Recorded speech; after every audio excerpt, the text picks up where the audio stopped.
Welcome to the County Manager's Report. I'm Lloyd Higuera. With me is County Manager Steve Mokro-Heisky. And welcome, Steve. Thanks, Lloyd. Good of you to be here and good of you to invite me back. Share some information. Oh, we always like having you around. Thank you. I did want to ask you a question. It's nice to hear that from somebody. Yeah, right. Finally, somebody wants me around. Somebody wants me around. I just wanted to check with you. We're filming this on the 13th. And of course, tomorrow's the 14th and Valentine's Day. That's right, yeah. I know you've been very, very busy with the legislature. Yes, yeah. Have you got something for your Valentine? I'm working on it. You're working on it. Well, I have three. I could tell. Here's the thing: I have three not to create a controversy. I have three Valentines. You know, of course, my wife, and then I have two daughters. Your daughters. A 4-year-old and a 1-year-old, and so I have a lot of Valentines that I need to get. I do have some gifts for my children in the back of my car. But I need to work on my other. No, they're not melting. But I won't ruin the surprise for anybody. But I have some work to do, Lloyd. So I have. What do I have? A few. Okay. Can we get this going so I can get out of here and maybe run some errands? Well, I'm just Cupid's little helper. You know. I just thought you're a pretty busy guy. Yeah. These Any days. suggestions? Oh, we can go with that after the show. All right. Okay. Great. Well, let's get to the February 7th meeting of the Douglas County Board of Commissioners. Commissioners approved the recommendation of the Douglas County Selection Committee, and they chose Core Construction and Tate Snyder Kimsey Architects to design and construct the new Community Senior Center. And it's good to see it lifting off. It is, yeah, it's really exciting. Boy, we've been, this is 40 plus years that Douglas County residents have talked about a community and senior center in the Carson Valley. And the better part of 2 years that we've been actively planning, and the board has been taking action to make this happen. We counted 22 meetings over the past 2 years that the board has, public meetings that have been held by the Board of Commissioners, Park and Rec Advisory Committee, the Senior Service Advisory Committee, and others on this issue. And so it's sort of all culminating to this point, and now we have a lot of work yet to do, but the board went through a very extensive process, and our staff did, and as well as the design team and the selection committee, which was a combination of county staff and residents and business leaders and different community representatives to review all of the proposals that were put forward. We had around 20 contractors expressed interest in this project. I believe we had 9 finalists, or I should say 9 that submitted a request to participate in the project, and we interviewed all 9 of those. We selected the top 3, and so over the past 2 months, we've had several interviews with those top 3 finalists, and then they finally submitted their proposals to us at the end of December, and we've spent the past month and a half reviewing those proposals, and then made a recommendation to the board, and they approved it for Core Construction, Tate Snyder Kimsey for the architects. So let me give you, here's basically the summary of why the recommendation went to the board, and the board ultimately approved the contract for this vendor. First of all, we had 3 outstanding proposals that, frankly, when we looked at all 3 of those proposals compared to what we had expected at the beginning of this process, all 3 of them provided far in excess of what we ever thought we could get for the amount of money that we're putting forward here. This is about an $18 million project, and we're trying to build a $24 to $25 million facility. So we're trying to get a lot of building for our dollar. And so the 3 proposals were outstanding. The Core Construction proposal stood out among those 3 for really 3 primary reasons. The superior materials that they proposed, an all brick-like material, spec brick was the material, 100% of that material, which is a long-lasting material for the structure. Steel frame and all metal roof, 100% metal roof. And so we have materials that are going to last. I mean, this is an 80 to 100 year building that we're building for our community. These are bones that are going to last. And as one person put it, we're looking to get married. Now, we're not looking for someone to go to the prom with. We're looking to get married, someone to settle down with, that we're going to have a long relationship in terms of our relationship with this facility. And so we think the superior materials are going to be great. The square footage, this proposal had the largest amount of square footage, usable square footage, at just about 75,000 square feet. And then finally, the maintenance costs, the ongoing maintenance costs of this facility because of the superior materials and the other issues are going to be less than they would be otherwise. So materials, square footage, and long-term maintenance costs were favorable under this project, and we're really excited moving forward. And now starting to finalize the design. We have kind of the primary design in place. We'll do some tweaking to that, finalize it, and we look for construction on the building to begin in the next few months. And construction be complete by the end of 2014, and our goal is to open the facility, at least the senior portion of the facility, by early 2015. Wow. It's really going to be exciting to see that coming up out of the ground, Yeah. that whole thing, Yeah. and follow the progress of it. So 2014, huh? 2 years away, really. Yeah. I mean, a year and a half until, that's our goal, the end of construction, and then really 2 years until we open the senior portion. There's going to, a lot of the interior, what we've said is, this is not a Taj Mahal. This is these are the bones that are going to last for a long time, but on the inside of the facility, it's going to be stripped down, and we're going to ask the private sector and private donors to fund the furnishings, the fixtures, and the equipment that will go in the facility.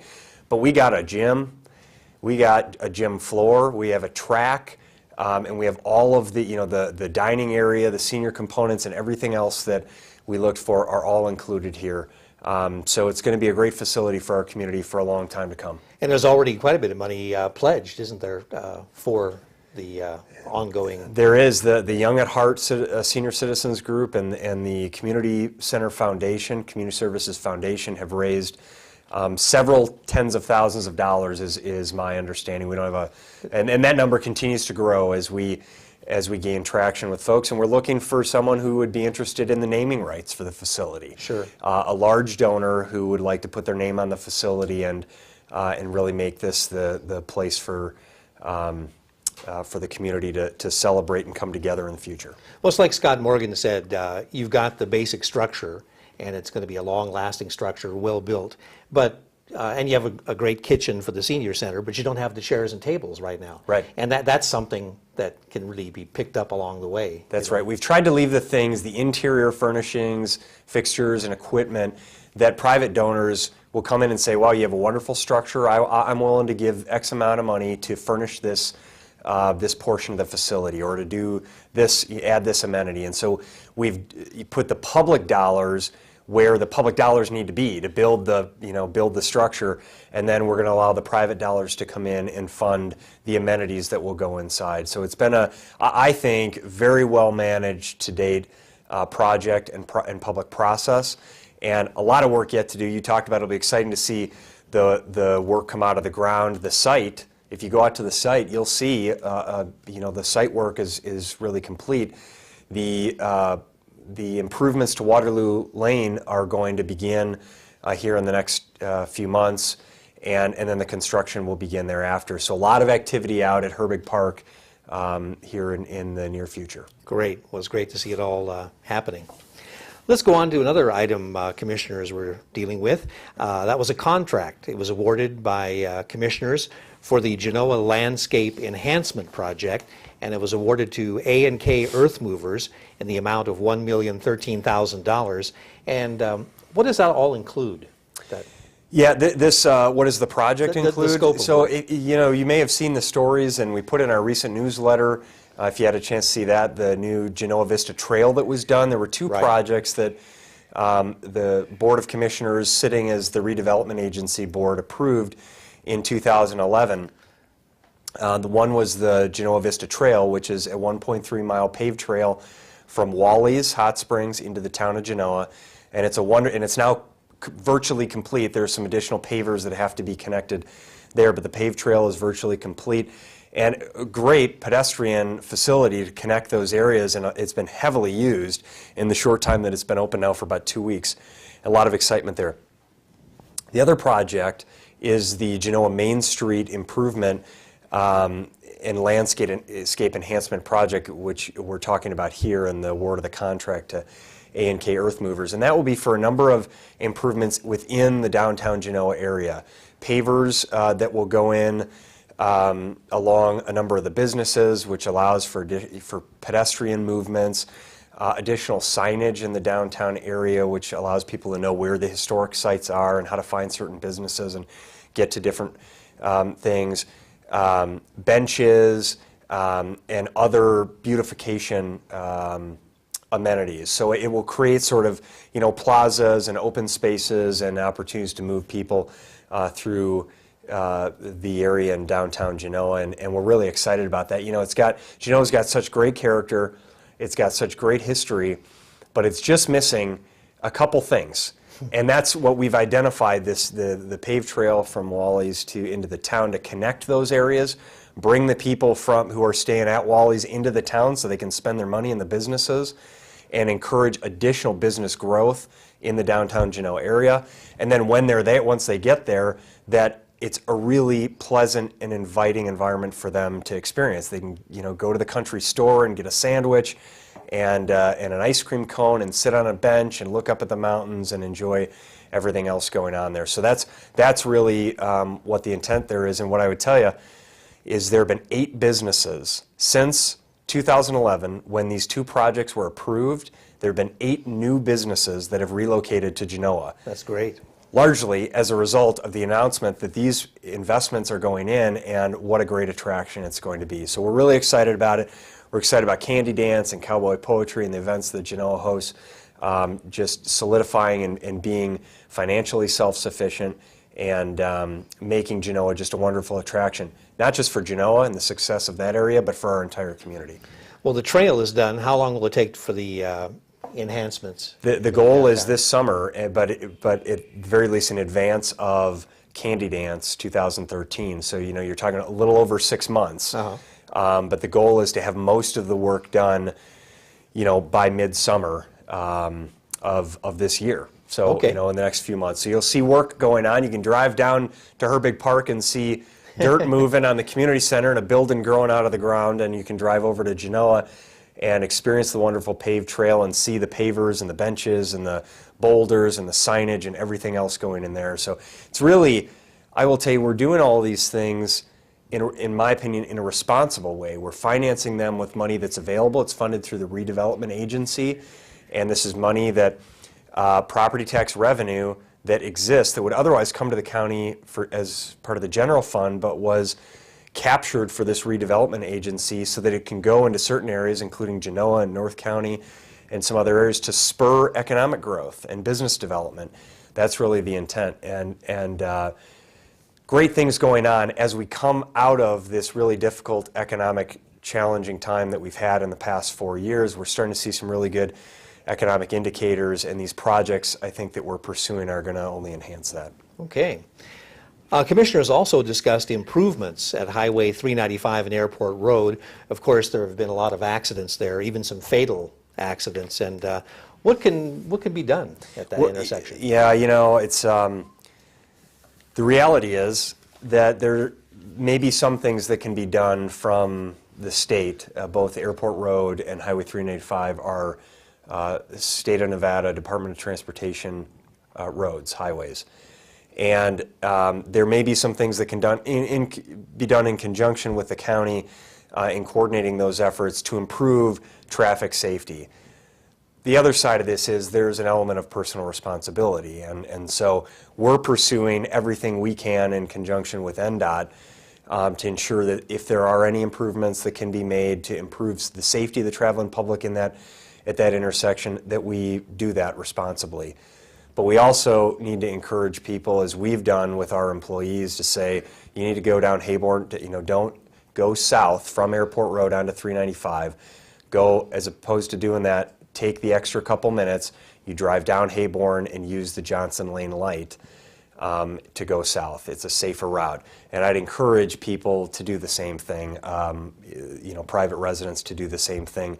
Or if you're going to use that intersection, to really be cautious. The challenge tends to be the visual sight line when you're turning left onto 395 south from Airport Road. If there's someone coming northbound turning into the right turn lane, the deceleration lane, oftentimes that vehicle will block oncoming traffic, and so people pull out not knowing that there's traffic behind that car or that vehicle, and that's where accidents tend to happen. And it's also, you know, when people tend to get impatient with that. So what we're doing, again, is working with NDOT. NDOT believes that there are two potential options. One would be to create an additional buffer between the right turn deceleration lane onto Airport Road and the travel lanes on 395, so that you move the right turn traffic further over so that people who are turning left have a better sight line to see the traffic. The alternative would be to put some form of traffic signal light in at that location, which could have benefit. There's some cost to that, as there's some cost to extending the deceleration lane. The issue with the street light, as was brought up by a member of the public, and this is really a fair point, is we have street lights, we have traffic signal lights, I should say, at Johnson Lane, at Stephanie Way, at Topsy, and at Micah. And so you've got 4, you had another one at Airport, you've got 5, you've got the one at 88 and 395. You know, it conceivably could take you 30 minutes, Sure. 20 to 30 minutes to get from the north end of Minden to the south end of Carson, where now it may take you 15 to 20. So we have to consider those factors. What are the costs and what are the implications to traffic movement by adding those things in? But that's what we're doing, working with NDOT, and we would hope to have a workshop with the public to gain input and feedback on any options, and then come back to the board before a final design. Well, I vote for option 1 rather than this another stop signal. The widening of the widening, deceleration. yeah. That really, Yeah. I mean, it's my understanding that's where the issue is the sight to Right. be able to see beyond those vehicles to the oncoming traffic. Okay. Grant applications, that was also discussed at the meeting, and some grant applications were funded from the Room Tax Fund and Social Services Fund, and commissioners approved amount of spending at $47,605 there. Who received those funds? For the Room Tax Fund, there were, and we do community grants every year. What used to happen prior to 2009 is the county had community grants funded within the budget, and in 2009, because of the economic challenges and the budget challenges that the county faced, the grants were pulled out of the budget, and they were funded with ending fund reserves. If there was more money left over from the prior year, we would consider those. So that's how it is continued to be handled.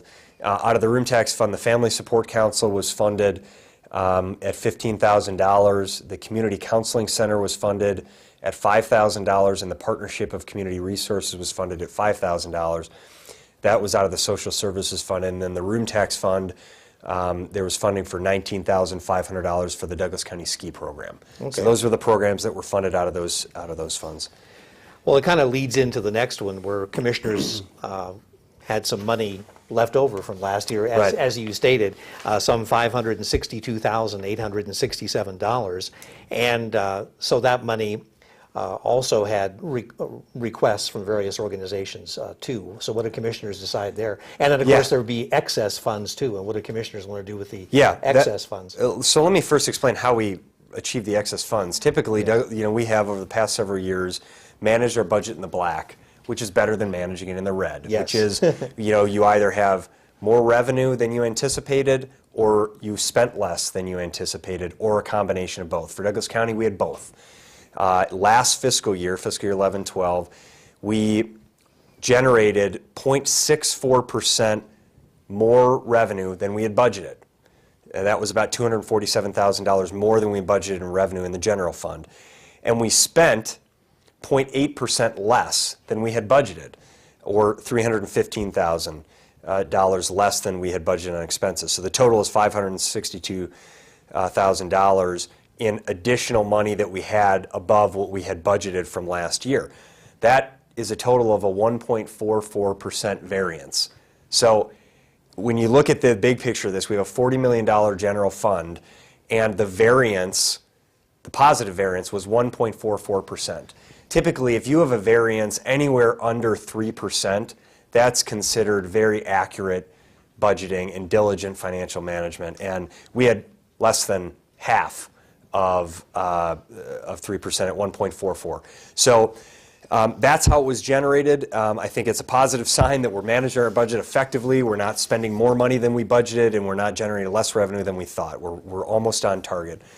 The board ultimately approved allocating $113,000 of that $562,000 to community grants, And I'll just name the agencies: Austin's House, Backpack Buddies Consortium, Boys and Girls Club of the Carson Valley Arts Council, Carson Valley Reforestation Beautification, the Carson Valley Pops Orchestra, the Douglas County Animal Welfare Group, the Nevada Tahoe Conservation District, Suicide Prevention Network, Tahoe Douglas Senior Center, Tahoe Youth and Family Services, and Young at Heart Senior Services Club. So those were all the agencies that received some form of funding. The total was $113,000. Well, all very worthy organizations that do great work in our community. Yeah. So, Yeah, they are. They're great. List. And, you know, what I would say is, many of those organizations, if they didn't exist and they weren't providing those services to the community, and they do an outstanding job doing that, it's likely in some cases Douglas County would have to provide some form of service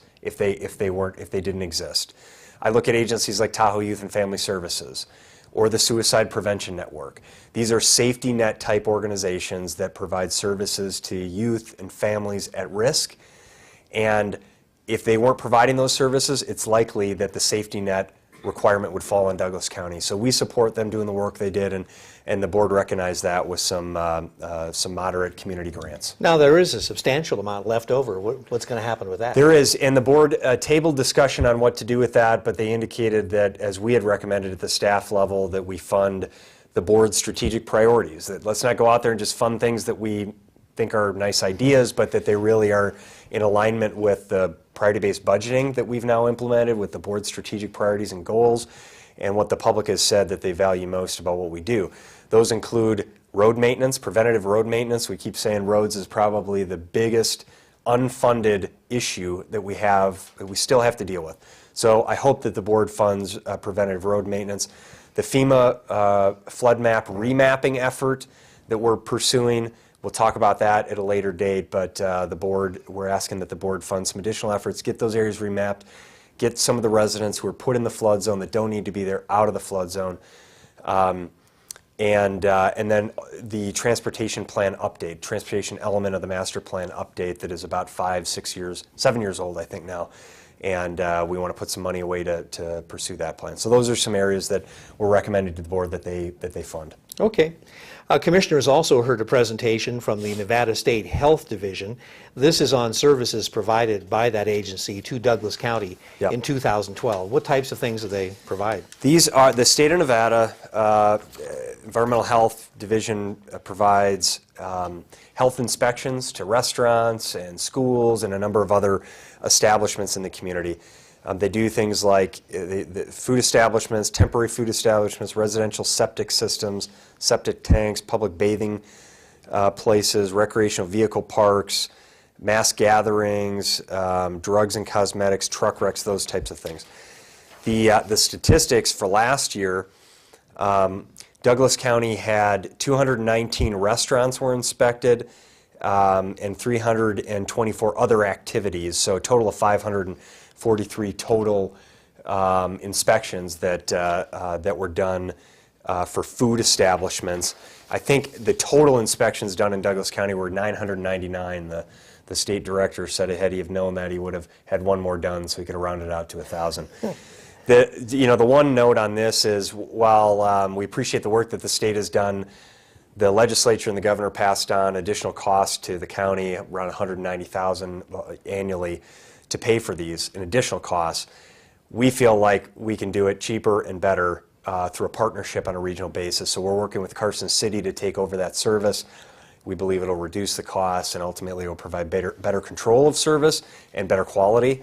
And so that's something that we'll talk about in the future. But this is a trend for us and for local governments, is to do everything we can do to share services on a regional basis, reduce duplication, create efficiency, and the highest quality, lowest cost services to taxpayers possible. Okay. We're kind of running out of time here. Maybe we can run through the rest of these kind of quickly so we can get everything in. Sure. There was an ordinance that commissioners approved. This amended the Douglas County Code, increasing the Gardnerville town boundary to include the new community and senior center. So right. They obviously had had to do that. Yep. So, yeah. Second reading, this is to provide water and sewer services to the new community center once it's built. Okay. Then commissioners also approved an ordinance to allow special occasion homes for owner-occupied homes with a special use permit. What types of special occasions? These would be, these are old historic facilities in our community that need to meet certain criteria, need to make certain investments to come up to code, but would like to do things like weddings and receptions at their property on a commercial basis. We support this. We think it's a great idea because it incentivizes investment in old historic properties and allows them then to generate some revenue by having events. So if the market demands that people want to use these facilities for these events, that's terrific, and then we get additional capital investment in those historic facilities that add to the uniqueness and character of our community. Okay. Commissioners were also asked to provide direction to county staff regarding the possible future use of availability charges in the rate-setting process for Douglas County's water and sewer utility funds. Right, and this was, the board ultimately voted, I believe it was 3-2, to support moving forward with this action, and it was to direct staff to impose the fee on vacant parcels within 330 feet of existing sewer and they identified the use of the revenues raised for capital investment. And so there's been some discussion among some residential sewer customers that these vacant lots should have to pay some cost of the ability to use the sewer, water and sewer systems. The board has initially said on a vote of 3-2, let's move forward and do that. We'll have to bring back a resolution to set the fee, and the board will have to approve what that fee is. But just to be clear, the board has said that the fees would go towards capital investment, not towards a reduction in the actual rate for water or sewer costs. I see. We kind of are getting close here, and I wanted to get a little flavor, if I could. I think we've pretty much done the meeting. Okay. Of the legislature. I know Sure. you've been spending a lot of time Yeah. there. Can you give us kind of a quick legislative update? Yeah, well, 120 days. What is it, 110, 112 days maybe now that are left in the legislative session. The Nevada State Legislature meets once every 2 years for 120 days. And I'm starting to think that's not such a bad idea. I say that with all due respect, and it's I think there's some good things that can come out of the legislature, and then there are some challenging things that can come out of the legislature. And well, our job is to manage that in Douglas County at the local level. And we get bill draft requests and bills and fiscal notes that are sent to us from the Legislative Counsel Bureau, from the folks on the regional basis that we work with. And I've got, close to 100 bill draft requests that have been sent to me, several fiscal notes that we respond to. There's a lot of volume of work because the legislature meets very infrequently, and when they do meet, they do a lot of work. There are a lot of ideas put forward. And so we review all those. We try to provide comments where we can. We bring items to the board for consideration and to take positions on issues. And we manage this as best we can. The primary goal is to not have a negative impact on the county's budget, which $500,000 in the general fund was passed down from the state to the county 2 years ago. That's been a big impact. And then to manage other issues, policy issues that the legislature may develop that will have an impact on us. So happy to provide a more detailed update, at another time, but that's generally what we're doing. So I'm spending a lot of time going to Carson and meeting with legislators as part of our 4-county coalition, Carson, Storyline, and Douglas, testifying at committees where we need to. We're doing a tour this Friday with the Government Affairs Committee of county facilities and talking about what we do in local government. So we'll continue that effort, and I'll continue to report to you and to others on the progress in the legislature. Well, we're plumb out of time. Lloyd, you gotta tighten it up, really. We do have to tighten it up. Sorry, I get a little long-winded, I guess. Well, Steve, thank you very much for all the information. Thank you. Steve Mokrohiski, Douglas County Manager. I'm Lloyd Higuera, and we'll see you next time on the County Manager's Report.